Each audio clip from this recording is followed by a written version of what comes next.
Harvester রাজা কবুতর আমার পাঁচটাতে প্রায় সর্বোচ্চ 40 লাখ টাকার মতো ইনকাম হয়েছে। কবুতর হারভেস্টার আমাদের নেওয়ার অভিজ্ঞতা হলো ভালো, ইঞ্জিনের দিকে তো ভালো, দ্রুত ধানও কাটা যায়, তেলও কম হয়।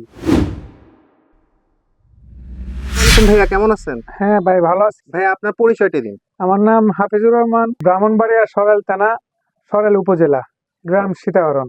ভাইয়া আপনি কতদিন যাবত এই ব্যবসার সাথে সম্পৃক্ত? আমি আজকে 5 বছর যাবত এই ব্যবসা, হারভেস্টার ব্যবসা বা ট্রাক্টর, 5 বছর যাবত। আপনি কেন কুবোতা হারভেস্টার বেছে নিছেন?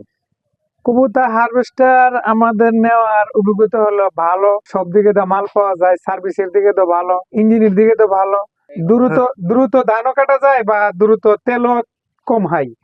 আর ড্রাইভারের দিকে তো ড্রাইভারও আগ্রহ হয়ে এগুলা কাটে, সব দিকে দা ও ভালো। গত সিজনে আপনার কেমন ইনকাম ছিল? আমার পাঁচটাতে প্রায় সর্বোচ্চ 40 লাখ টাকার মতো ইনকাম হয়েছে, যা আছে সব খরচ গুলা বাদ দিয়ে। আপনি কি জেনুইন কুবোতার পার্টস ব্যবহার করেন? আমি সব জেনুইন অরিজিনাল মাল আনি, কারণ ডুপ্লি কোনো মাল আমি ইউজ করি না। আবেদিনের ডিলার মনির মোটরস আছে, বা আমরা অফিস থেকেও নেই। সরকারি ভর্তুকি ছাড়া এই গাড়িটা নিলে কি লাভবান হবে কৃষক?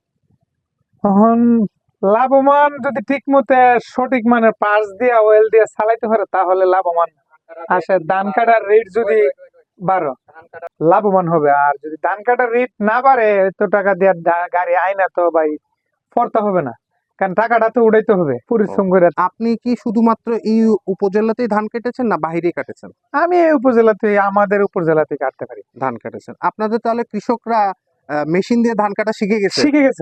শিখে গেছে না? জি জি। এবং খুব আগ্রহ সহকারে এটা দিয়ে কাটে। আগ্রহ হয়েছে, গাড়ির দাম বেশি, ধান কাটার রেট কম। কাটার রেটটা যদি একটু বেশি হয়, তাহলে তখন মানুষে কাটবো আগ্রহে।